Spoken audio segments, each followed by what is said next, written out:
మంగళగిరి మాజీ MLA YCP నేత Alla Ramakrishna Reddy CID అధికారులు కేసు నమోదు చేశారు. 2021లో టీడీపీ ప్రధాన కార్యాలయంపై జరిగిన దాడి ఘటనకు సంబంధించి ఈ కేసు నమోదైంది. ఈ దాడి కేసులో ఆయన్ను 127వ నిందితుడిగా సిఐడి పోలీసులు చేర్చారు.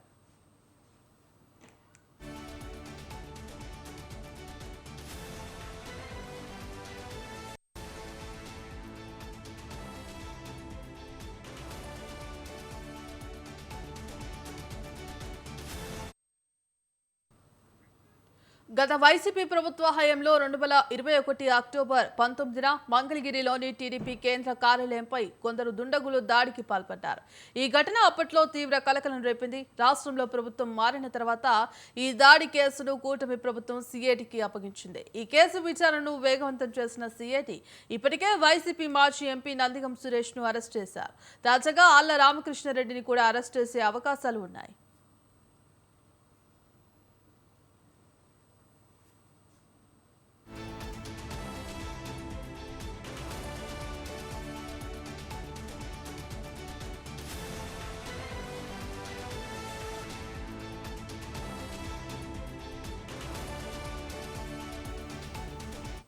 ఇందుకు సంబంధించి కంప్లీట్ అప్డేట్స్ మా కరెస్పాండెంట్ వీరస్వామి అందిస్తారు. వీరస్వామి,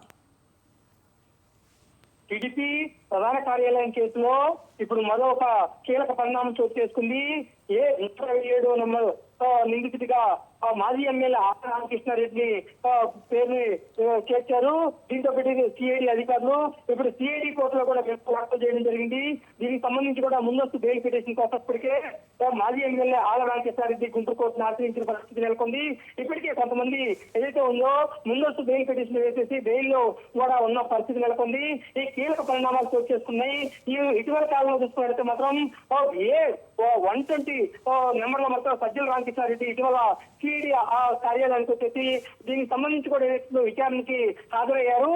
ఈ హాజరైన 2 వారాల్లో దీనికి సంబంధించి కూడా 127 నిందితుడిగా సిఐడి అధికారులు మాత్రం మాజీ ఎమ్మెల్యే ఆళ్ల రామకృష్ణారెడ్డి పేరు చేస్తున్న మాత్రం ఒక చర్చనీయాంశంగా మారిందని చెప్పుకోవాల్సిన పరిస్థితి నెలకొంది.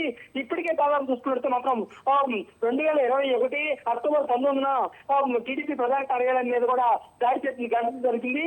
ఈ దాడిని ఇప్పటికే చూస్తున్నట్టు మాత్రం నిందితుల పేర్లు కూడా ఒకవైపు నుంచి కూడా వరుసగా వస్తుంటే కొంతమంది చేర్చుకుంటా వస్తుంటే మరికొందరు పేర్లు కూడా ఉంటాయని చెప్పేసి తెలుగుదేశం పార్టీ వర్గాలు కూడా వెల్లడిస్తున్న పరిస్థితులు నెలకొంది. ఇప్పుడు వైసీపీలో కూడా ఒక కలకలం వేగిందని చెప్పుకోవాల్సిన పరిస్థితి నెలకొంది. ఇప్పటికి చూస్తున్నట్టు మాత్రం ఇప్పటికీ మాజీ ఎమ్మెల్యే ఆళ్ల రామకృష్ణారెడ్డి వారి పేరు మాత్రం ఇప్పటికీ చేర్చలేదు. ఇప్పుడు మాత్రం ఏదైతే ఉందో 2021 అక్టోబర్ 19న ఈ దాడి జరిగిన ఘటనలో మాత్రం ఇప్పుడు 2027లో పేరు చేస్తున్న మాత్రం వైసీపీలో కొంతమందిలో కూడా అంతర్మదనం నెలకొందని చెప్పుకోవాల్సిన పరిస్థితి నెలకొంది. ఇంకెవరి పేర్లు చేస్తారో అనేది మాత్రం ఎదురు చూడాల్సిన అవసరం ఎంతైనా ఉంది. కొంతమంది ఏదైతే ఉందో వైసీపీ అధిష్టానం మాత్రం ఇది అక్రమ కేసులు బలాయిస్తుందని చెప్పేసి ఒకవైపు నుంచి వెల్లడిస్తుంది. దీంతో పాటు చూసుకున్నట్టు మాత్రం ఉదయ తెలుగుదేశం పార్టీ టీడీపీ కార్యాలయం మీద కూడా దాడి జరిగింది కాబట్టి దీనికి సంబంధించి కూడా ఎవరు కూడా చూసుకుంటే ఇప్పటికి మాత్రం నోరు వెలపలేదు. కానీ మాత్రం దాడి చేసిన దాని ఘటన చూసుకున్నట్టు మాత్రం ఇప్పటికే దేవినేని అవినాష్ అదేవిధంగా చూసుకున్నట్టు మాత్రం అభ్యర్థి అదేవిధంగా చూసుకున్నట్టు మాత్రం మాజీ ఎంపీ నందిగం సురేష్ కూడా ఇప్పటికే ముందస్తు బెయిల్ పిటిషన్ లో కూడా ముందస్తు బెయిల్ లో కూడా ఉన్న పరిస్థితి నెలకొంది. మరి కొంతమంది పేరు చేసే అవకాశాలు కూడా ఉన్నాయని చెప్పి తెలుగుదేశం పార్టీ వర్గాల్లో చెప్పడంతో కొంతమందిలో కూడా గుబులు రేగుతుందని చెప్పుకోవాల్సిన పరిస్థితి నెలకొంది. రేపు ముందస్తు బెయిల్ పిటిషన్ గుంటూరు కోర్టులో బెయిల్ పిటిషన్ కోసం దరఖాస్తు చేశారు కాబట్టి రేపు వాదోపవాదాలు జరుగుతాయి. ఏం జరుగుతుంది అనేది మనం వేసుకోవాల్సిన అవసరం ఎంతైనా ఉంది. Right, thank you Veeraswamy.